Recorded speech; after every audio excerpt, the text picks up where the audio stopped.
Show!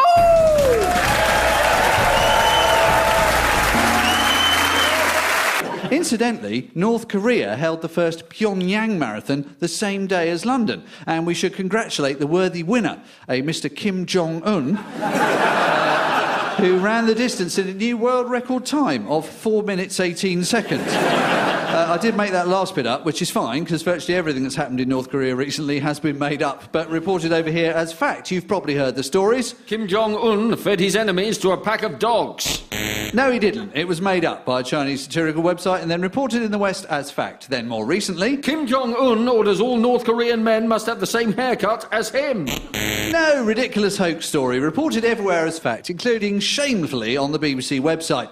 The problem is, you see, for the media, is short-term gain for long-term pain, thereby systematically undermining the entire credence of the news media. The terrible result of which we see when we get a proper news story, like the Malaysian plane disappearance, coverage of which has seen random tweets about how the Illuminati have hidden the plane in a CIA base using top-secret cloaking technology owned by the Rothschilds, being treated as just as valid a theory as the search by national navies for wreckage. Because we don't know what to believe anymore, absolutely anything counted, such as when pop star Courtney Love, ex-singer of Hole and ex-wife of Kurt Cobain, and it turns out also current scourer of Google Earth, posted a satellite image on Twitter with the message, "I'm no expert, but up close this does look like a plane in an oil slick." She was duly ridiculed by the press, but she was pretty much the only person on the internet honest enough to include the words, "I'm no expert." Because there were plenty of other non-experts whose lack of expertise did not remotely dissuade them from thinking they'd spotted the plane cruising low over a jungle, forcing Google to have to explain that Google Earth images are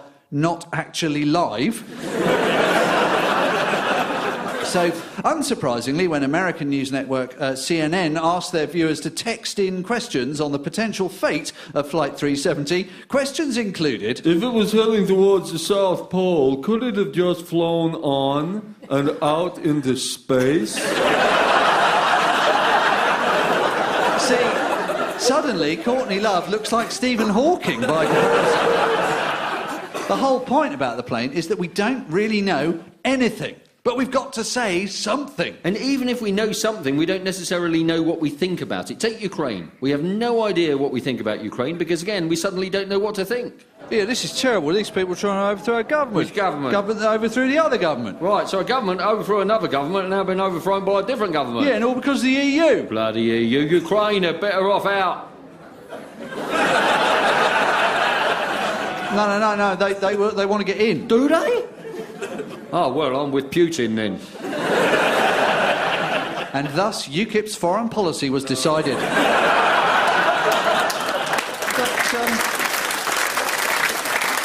But the incredibly half-hearted sanctions surely say it all. We don't know what to think because Russia has been our ally for 20 years now. Its oligarchs own half of central London and its image has been completely changed by certain cultural phenomena. If it all changes again, what on earth are those phenomena going to do? Hello, I have invented a clever new website for peoples who want to ensure their sovereign territory against occupation by small furry animal.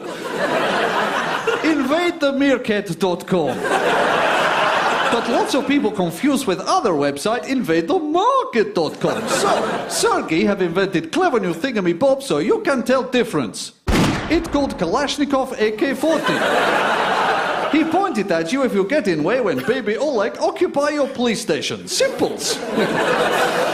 Insurance, it turns out, isn't a bad analogy. Ukraine is vulnerable because it got rid of all its nuclear weapons in 1994, precisely because America and Britain, along with Russia, guaranteed its territorial integrity if it did. So NATO, it turns out, is basically like one of those dodgy insurance companies that always find a way to avoid paying out. Hello? Hello, yes, I took out anti-invasion policy from you 20 years ago, and I need to make a claim. Yes, sorry, madam. Under Clause 17, paragraph B, you will find, if you look at subsection 6, it does say that in the event of Russia being run by a scary ex-KGB man sending in thugs disguised as local militia, the USA and Britain reserve the right to do sod all about it. So am I on my own then? Oh, yes. There are so many things in the news at the moment where we just don't know what's happening or what will happen, but we keep pretending we do. We can guess, but that's all it is, a guess. The discussion about the IPCC's global warming report, for example, is basically just like the discussion before the Grand National. Some people know a lot about track conditions and form in previous races, and others, they're just sticking a pin in. But ultimately, it's the same basic guessing.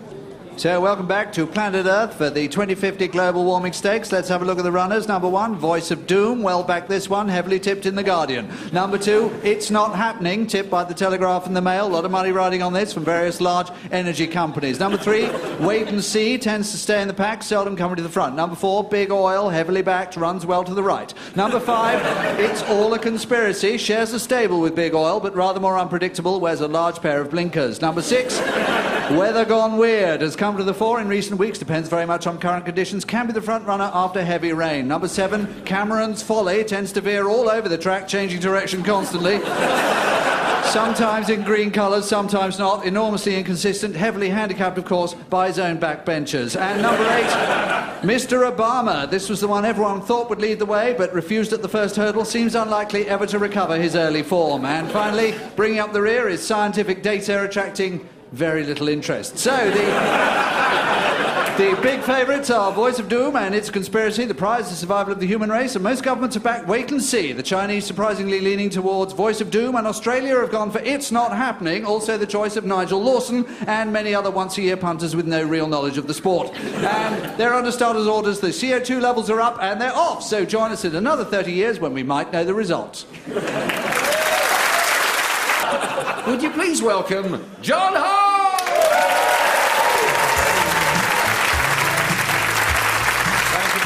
Thank you. And come with me, if you will, to a land down under for more on that ongoing story that seemingly has no end. Every day brings a new development, media obsession with what's happening, the unanswered questions, the speculation and the mystery. I'm talking about William and Kate, of course, landing in Australia. Before that, they've been in New Zealand. Wherever they are, it does throw up those vital unanswered questions. Oh, who is she wearing? Oh, who is she wearing? Who is she wearing? Who is she wearing? Who is she wearing? Not who, what? What is she wearing? And the answer is a red hat. Grow up.